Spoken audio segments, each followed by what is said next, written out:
আসসালামু আলাইকুম। তোমরা যারা ঢাকা ইউনিভার্সিটিতে ভর্তি পরীক্ষা দেবে বি ইউনিটে, তাদের জন্য আজকে ভিডিওটি অনেক বেশি গুরুত্বপূর্ণ। আজকে আমাদের আলোচনার বিষয়বস্তু হচ্ছে ঢাকা ইউনিভার্সিটি খ ইউনিট ভর্তি পরীক্ষায় ইংরেজির 100% কমন সিলেক্টেড টপিক তোমাকে দেখিয়ে দেয়। ঢাকা ইউনিভার্সিটি ভর্তি পরীক্ষায় ইংরেজিতে যে টপিকগুলো থেকে তোমাদের প্রশ্ন হবেই, সেই টপিকগুলো নিয়েই তোমাদের সাথে আজকে আলোচনার বিষয়বস্তু। দেখো, আমি প্রথমেই ঢাকা ইউনিভার্সিটির যে হচ্ছে মার্ক ডিস্ট্রিবিউশন সেটা তোমাদের একটু ভালো করে জানিয়ে দিই, হয়তো অনেকেই জানো। দেখো, এখানে মোট হচ্ছে 60টা এমসিকিউ থাকে। এই 60টা এমসিকিউর মধ্যে তোমাদের বাংলাতে হচ্ছে 15টা, ইংরেজিতে হচ্ছে তোমাদের 15টা, এবং আমাদের যে হচ্ছে সাধারণ জ্ঞান, এখানে হচ্ছে তোমাদের 30টা এমসিকিউ। মোট হচ্ছে আমাদের এই 60টা এমসিকিউয়ে ঢাকা ইউনিভার্সিটিতে ভর্তি পরীক্ষা হয়ে থাকে। আর ঢাকা ইউনিভার্সিটি ভর্তি পরীক্ষায় কিন্তু তোমাদের সতর্ক থাকতে হবে একটা বিষয়, সেটা হচ্ছে ঢাকা ইউনিভার্সিটির প্রত্যেকটা সাবজেক্টের উপরে কিন্তু আলাদা আলাদা তোমাদের পাশ করতে হবে, তারপর রিটেন আছে। তো আমাদের ঢাকা ইউনিভার্সিটি সহ যে কোনো ইউনিভার্সিটিতে সবচাইতে গুরুত্বপূর্ণ একটা টপিক হচ্ছে এই identify of parts of speech. এটা হচ্ছে তোমাদের এত বেশি গুরুত্বপূর্ণ, এখান থেকে ঢাকা ইউনিভার্সিটিতে তুমি নর্মালি 2টা প্রশ্ন পাবেই এই 15টার মধ্যে। এখন আইডেন্টিফাই অফ পার্টস অফ স্পিচের মধ্যে তোমাদের গুরুত্বপূর্ণ হচ্ছে noun and determiner. Noun and determiner এখান থেকে নর্মালি প্রশ্ন হয়েই থাকে। দেখো, নাউনের মধ্যে তোমাদের নাউনের হচ্ছে ব্যবহার থেকে তোমাদের প্রশ্ন আসবে, আর হচ্ছে তোমাদের মাঝে মাঝে প্রশ্ন আসে হচ্ছে ধরো নাউনের যে সাফিক্স আছে সেই সাফিক্স দিয়ে হচ্ছে তোমাদের প্রশ্ন আসে। তো অবশ্যই তোমরা নাউনের সাফিক্সগুলো খুব ভালো করে শিখে নেবে। আর ডিটারমিনার, এই ডিটারমিনারের যে ইউজেসগুলো আছে, ব্যবহারগুলো আছে, সেগুলো ভালো করে শিখে নেবে। তারপর হচ্ছে তোমাদের প্রোনাউন। এই প্রোনাউনটা হচ্ছে তোমাদের ঢাকা ইউনিভার্সিটি ভর্তি পরীক্ষায় অনেক গুরুত্বপূর্ণ। এই প্রোনাউনের মধ্যে নর্মালি তোমাদের হচ্ছে প্রোনাউনের যে অ্যান্টিসিডেন্ট, এই অ্যান্টিসিডেন্ট হচ্ছে তোমাদের জন্য অনেক গুরুত্বপূর্ণ। তারপর হচ্ছে তোমাদের রিলেটিভ প্রোনাউন, এগুলো থেকে নর্মালি প্রশ্ন হয়ে থাকে, ঠিক আছে। তারপরেও যে প্রোনাউনের ক্লাসিফিকেশনগুলো আছে সেগুলো তোমরা খুব ভালো করে শিখে নেবে। আর তোমাদের আরেকটা কথা বলি, এখানে তোমরা যে টপিকগুলোই পড়ো না কেন, প্রত্যেকটা টপিকের উপরে তোমরা অন্তত 100টা করে এমসিকিউ প্র্যাকটিস করবে মিনিমাম। তোমাদের রুল শেখার চাইতে তোমাদের ভর্তি পরীক্ষায় তুমি কতটুক প্র্যাকটিস করতে পারো, ওই রুল অনুযায়ী কতটা তুমি ইউজ করতে পারো, সেটা তোমার জন্য বেশি গুরুত্বপূর্ণ। এরপর দেখো, তোমাদের হচ্ছে অ্যাডজেক্টিভ, অ্যাডভার্ব, এই দুইটা থেকে নর্মালি প্রশ্ন হয়ে থাকে। এখন অ্যাডজেক্টিভ, অ্যাডভার্ব, কিছু কিছু অ্যাডজেক্টিভ আছে, এই অ্যাডজেক্টিভগুলো কীভাবে হচ্ছে তুমি অ্যাডভার্বে রূপান্তর করতে পারো সেই ব্যাপারটা তোমরা খুব ভালো করে শিখে নেবে। এখান থেকে তোমাদের নর্মালি প্রশ্ন হয়। আর অ্যাডভার্ব, এখানে হচ্ছে কিছু স্পেশাল অ্যাডভার্ব আছে, ওইগুলো তোমরা খুব ভালো করে শিখে নেবে। যেমন এখানে আমি তোমাদের বলে দিচ্ছি নেভার, তারপর হচ্ছে হার্ডলি। এই যে এই টাইপের যে অ্যাডভার্বগুলো আছে এগুলো একটু ভালো করে দেখবে, এবং এইগুলার যে ব্যবহারগুলো আছে সেগুলো তোমরা খুব ভালো করে শিখে নেবে, ঠিক আছে। তারপর হচ্ছে তোমাদের রাইট ফর্ম অফ ভার্ব, এটা তোমরা ম্যাক্সিমাম স্টুডেন্ট এইচএসসিতে খুব ভালো করে পড়েছো। তো তোমাদের রাইট ফর্ম অফ ভার্ব থেকে কিন্তু প্রশ্ন হওয়ার সম্ভাবনা থাকবে।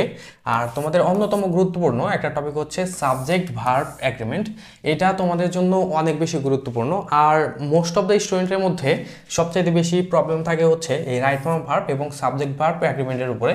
এই দুইটার উপরে ম্যাক্সিমাম স্টুডেন্টের প্রবলেম হয়ে থাকে। কিন্তু এই দুইটা টপিক, বিশেষ করে সাবজেক্ট ভার্ব অ্যাগ্রিমেন্ট, একদম ইজি। তুমি জাস্ট হচ্ছে একটু ভালো করে মানে বুঝে বুঝে পড়বা, একটু সময় দিয়ে পড়বা, দেখবা তোমার কাছে একদম ইজি লাগতেছে। তারপর হচ্ছে আমাদের ভয়েস সেন্স। এই ভয়েস সেন্স থেকে তো তোমার মানে বলা যায় যে 100-র মধ্যে 200% শিওর যে এখান থেকে তোমাদের প্রশ্ন হবেই, 100% শিওর। এরপর তোমাদের হচ্ছে ন্যারেশন, এখান থেকে তোমাদের প্রশ্ন হয়ে থাকে। আর অনেক স্টুডেন্ট এই ন্যারেশন খুব একটা পারো না। আর এখানে তোমাদের একটা খুশির খবর হচ্ছে, মানে হ্যাপি লিখে দিলাম, খুশির খবর, সেটা হচ্ছে আমাদের এইচএসসিতে আমাদের যে প্যাসেজ ন্যারেশন আসে, এই প্যাসেজ ন্যারেশন তোমরা অনেকেই পারো না বা ভালো করতে পারো না আর কি। কিন্তু আমাদের এখানে কিন্তু প্যাসেজ ন্যারেশন আসবে না, এখানে আসবে হচ্ছে আমাদের জাস্ট একটা এমসিকিউ থাকবে, ওইটা তোমার সমাধান করতে হবে। এখানে ন্যারেশন আবার চলে আসছে, তো যাই হোক। দেখো, তারপর হচ্ছে ফিগার অফ স্পিচ। আমাদের তোমরা যারা হচ্ছে এবার পরীক্ষা দেবে তারা তো হচ্ছে 2024-25 সেশনে পরীক্ষা দেবে। যারা হচ্ছে 2023-24 পরীক্ষা দিয়েছিল তাদের সেশনে কিন্তু এই ফিগার অফ স্পিচ থেকে কিন্তু প্রশ্ন আসছিল আর কি। এই ফিগার অফ স্পিচের মধ্যে যেগুলো পড়ে হয়তো অনেকে জানবে না, সেটা হচ্ছে আমাদের সিমিলি পড়ে, তারপর হচ্ছে মেটাফোর। এই যে এই টাইপের যে ব্যবহারগুলো আছে সেগুলো খুব ভালো করে শিখবা, অক্সিমোরন। তো যাই হোক, তারপর হাইপারবোল, এইগুলা তোমরা একটু ভালো করে শিখবে, এগুলার ব্যবহার কিভাবে করা যায়। তারপর তোমাদের টেক্সট বুকের মধ্যে, এইচএসসি টেক্সট বুকের মধ্যে এইগুলার যদি কোনো ব্যবহার থাকে সেগুলো ভালো করে দেখে নেবে। আমি তোমাদের এখানে আরেকটা কথা বলি, আমাদের যে পার্টস অফ স্পিচের কথা বলছিলাম, এই পার্টস অফ স্পিচের মধ্যে কিন্তু তোমাদের লাস্ট ইয়ারে ইন্টারজেকশন থেকে কিন্তু প্রশ্ন আসছিল। ইন্টারজেকশন, তো পার্টস অফ স্পিচের মধ্যে তোমরা নর্মালি হচ্ছে নাউন প্রোনাউন অ্যাডজেক্টিভ অ্যাডভার্ব খুব ভালো করে দেখো, আর ওগুলো খুব একটা ভালো দেখতে চাও না। তো এই টপিকগুলোও তোমরা একটু ভালো করে দেখে নেবে, এখান থেকে তোমাদের প্রশ্ন চলে আসতে পারে। তারপর তোমাদের জন্য গুরুত্বপূর্ণ হচ্ছে কনজাংশন। এই কনজাংশনটাও তোমরা ভালো করে দেখবে, কনজাংশনের ব্যবহার। তো যাই হোক, দেখো আমাদের তারপরের টপিক যেগুলো আছে সেগুলো দেখো। তার আগে আমি তোমাদের একটা অ্যানাউন্সমেন্ট দিচ্ছি, সেটা হচ্ছে তোমরা যারা ভার্সিটিতে ভর্তি পরীক্ষা দেবে, এটা শুধু ঢাকা ইউনিভার্সিটি না, তুমি যে ইউনিভার্সিটিতে পরীক্ষা দাও, আর ইউতে দাও, জে ইউতে দাও তুমি, তারপর তুমি সি ইউতে দাও, জিএসটি, বিউপি, যেখানেই পরীক্ষা দাও না কেন, বা তুমি হচ্ছে মেডিকেল বা হচ্ছে ইঞ্জিনিয়ারিং যেখানেই পরীক্ষা দাও, আমাদের ভার্সিটি আর উপরে হচ্ছে ভার্সিটি ভর্তি পরীক্ষার উপরে আমাদের ইংলিশের একটা স্পেশাল কোর্স শুরু হবে, ইংলিশ। এখানে আমাদের ভর্তি ফি নির্ধারণ করা হয়েছে মাত্র হচ্ছে, আমি আগেও বলেছিলাম তোমাদের 600 টাকা, কিন্তু তোমাদের জন্য আরও কমিয়ে দিচ্ছি, মানে একদম নামমাত্র ফি, সেটা হচ্ছে অনলি 500। এই 500 টাকায় হচ্ছে তুমি ভার্সিটি ভর্তি পরীক্ষা। এখানে আমি তোমাদের যতগুলো টপিক দেখিয়ে দিচ্ছি, প্রত্যেকটা টপিক তো তুমি শিখতে পারবেই, একদম বেসিক টু অ্যাডভান্স, মানে 0 to 100 এরকম। এটা তো ঢাকা ইউনিভার্সিটির জাস্ট হচ্ছে একটা সাজেশন। এরপরে হচ্ছে আমাদের রাজশাহী ইউনিভার্সিটি, তারপর হচ্ছে চিটাগাং, জিএসটি, এগুলোর মধ্যে কিন্তু আমাদের কম্প্রিহেনশন আসে। তারপর জাহাঙ্গীরনগর ইউনিভার্সিটি, এখানে হচ্ছে আমাদের স্পেশাল কিছু কিছু টপিক পড়তে হয়, সেগুলো সহ যাবতীয় ইংলিশে যা আছে তুমি A to Z সব কিছু শিখতে পারবে। আমি তোমাদের বলি, তুমি যদি আমাদের জাস্ট 5টা ক্লাস করো, লাইভ ক্লাস, তুমি বলতে বাধ্য যে আমাদের এই ফিনের কথা ছিল হচ্ছে 2000, কিন্তু আমরা ভুলবশত 500 নিছি। তো এটা তুমি বলতে বাধ্য। আর আমাদের এখানে যারা তোমাদের ক্লাস নেবে প্রত্যেকে হচ্ছে রাজশাহী ইউনিভার্সিটির আইনের স্টুডেন্ট, ঠিক আছে। আর তোমরা যারা এখানে ভর্তি হতে চাও তারা হচ্ছে দেখো এখানে একটা নাম্বার দিয়ে দিচ্ছি, 01855986894। এই যে এখানে একটা নাম্বার দিয়েছি, এই নাম্বারে তোমরা হচ্ছে ফোন কল, হোয়াটসঅ্যাপ বা টেলিগ্রাম যে কোনো একটা মিডিয়ামে জানাতে পারো। এছাড়া কিন্তু আমাদের পিন কমেন্ট, তারপর হচ্ছে ডেসক্রিপশন বক্স, এগুলোর মধ্যেও কিন্তু আমাদের এ বিষয়ে তোমাদের বিস্তারিত বলা থাকবে, ঠিক আছে। তো তোমরা যারা হচ্ছে ভর্তি পরীক্ষা দেবে, আমি তোমাদের একদম ইনশিওর করে বলতে পারি, আমরা এখানে যেগুলো পড়াবো, যে ম্যাটেরিয়াল, যে শিটগুলো দেবো, তুমি ওইখানে মানে বেস্ট অফ দ্য বেস্ট একটা তুমি ইনপুট দিতে পারবে তোমাদের ভর্তি পরীক্ষায়। এছাড়া আমাদের এখানে তোমাদের ইংরেজি মুখস্থ অংশের যে শিটগুলো দেওয়া হবে, ওইটার উপরে তুমি যদি ভালো দক্ষতা নিতে পারো, তুমি যে বিশ্ববিদ্যালয়ে পরীক্ষা দাও, তুমি 100% ওইখান থেকে কমন পেয়ে যাবে। তারপর দেখো তোমাদের হচ্ছে সেন্টেন্স, এইখান থেকে নর্মালি প্রশ্ন হয়ে থাকে। এই সেন্টেন্সের মধ্যে আমাদের যে 5 কাইন্ডস অফ সেন্টেন্স আছে, 5 কাইন্ডস অফ সেন্টেন্স, এগুলো তোমরা একটু ভালো করে দেখবে, এখান থেকে নর্মালি প্রশ্ন চলে আসে মাঝে মাঝে। এরপর হচ্ছে তোমাদের টেন্স এবং তোমাদের হচ্ছে সিকোয়েন্স অফ টেন্স, এটা তোমরা হচ্ছে একটু ভালো করে দেখবা, এখান থেকেও তোমাদের প্রশ্ন আসে। অনেক সময় প্রশ্ন না আসলেও কিন্তু এটার ব্যবহারটা তোমাদের অনেক গুরুত্বপূর্ণ কিছু কিছু প্রশ্ন সলভ করার ক্ষেত্রে, তার জন্য অবশ্যই এটার উপরে তোমার ভালো একটা দক্ষতা লাগবে। এরপর হচ্ছে তোমাদের ট্যাগ কোশ্চেন বা কোশ্চেন ট্যাগ। তো এখান থেকেও তোমাদের মাঝে মাঝে হচ্ছে একটা প্রশ্ন কিন্তু চলে আসে। ট্যাগ কোশ্চেন কিন্তু খুবই সহজ, তোমরা ট্যাগ কোশ্চেন ভালো করে শিখে নেবে। তারপর তোমাদের কন্ডিশনাল সেন্টেন্স, এখান থেকেও কিন্তু প্রায়শই কিন্তু তোমাদের একটা প্রশ্ন চলে আসে।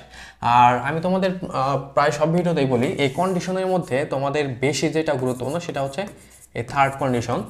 ভর্তি পরীক্ষায় আমাদের নর্মালি এই থার্ড কন্ডিশন থেকে প্রশ্ন আসে, থার্ড কন্ডিশন না আসলেও সেকেন্ড কন্ডিশন, এই দুইটার মধ্যে থেকে নর্মালি ভর্তি পরীক্ষায় প্রশ্ন হয়ে থাকে।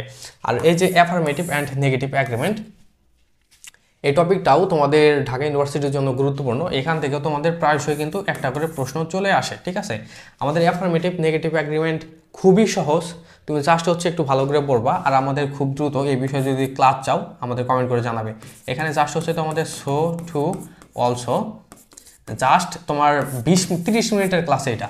আমাদের এখানে তুমি যদি অ্যাড হও, আমি তোমাদের বলি প্রত্যেকটা টপিক তুমি এমনভাবে শিখতে পারবে, তুমি অন্যকে শেখাতে পারবে। আমি তোমাকে এইটুকু প্রমিস করে বলছি, এনশিওর করে বলছি, হ্যাঁ। আর আমাদের প্রত্যেকটা ক্লাস কিন্তু তোমাদের জুম লাইভে হবে, জুম লাইভ। আর আমাদের প্রত্যেকটা লাইভ হচ্ছে রেকর্ড থাকবে, তুমি চাইলে কিন্তু রেকর্ড ক্লাসটা পরবর্তী সময়েও করে নিতে পারবে। এরপর তোমাদের হচ্ছে সাবজেক্টিভ ভার্ব, এখান থেকেও নর্মালি হচ্ছে তোমাদের একটা প্রশ্ন চলে আসে, এটা তোমরা ভালো করে শিখবে। তারপর জিরান্ট পার্টিসিপল ইনফিনিটিভ, এখান থেকেও কিন্তু তোমাদের প্রায়শই প্রশ্ন চলে আসে, এটা তোমরা ভালো করে শিখবে। আর আমাদের ইতিমধ্যে কিন্তু জিরান্ট এবং পার্টিসিপলের উপরে একটা কমপ্লিট ক্লাস দেয়া আছে, ওইটা তুমি যদি দেখো এক ক্লাসে তোমার এটা সম্পূর্ণ হয়ে যাবে। এরপর হচ্ছে আমাদের পজিটিভ ভার্ব, এখান থেকেও তোমাদের প্রশ্ন আসতে পারে, এটাও তোমরা খুব ভালো করে শিখে নেবে। তো এখানে তোমাদের আরেকটা কথা বলছি, সেটা হচ্ছে আমাদের চ্যানেলে কিন্তু ইংলিশের উপরে ভার্সিটি ভর্তি পরীক্ষা ইংলিশের উপরে কিন্তু রেগুলার তোমাদের ক্লাস দেওয়া হচ্ছে। সেই ক্লাসগুলো তোমরা অবশ্যই করে নেবে। এছাড়া আমাদের অ্যাডমিশন মেন্টরস, হয়তো তুমি ইউটিউব চ্যানেল থেকে আমাদের এই ক্লাসটা দেখতেছো, আমাদের কিন্তু অ্যাডমিশন মেন্টরস নামে ফেসবুক পেজ কিন্তু আছে, ওইখানে তোমরা সবাই যুক্ত হয়ে যাবে। ওখানে কিন্তু আমরা রেগুলার ক্লাস নিচ্ছি, তারপর আপডেটগুলো কিন্তু তোমাদের এখানে দিতে পারি। তারপর ইনভার্সন, এখান থেকেও তোমাদের প্রশ্ন আসতে পারে, আর্টিকেল থেকে আসতে পারে। এটা গেল হচ্ছে আমাদের গ্রামাটিক্যাল যে অংশ সেটা।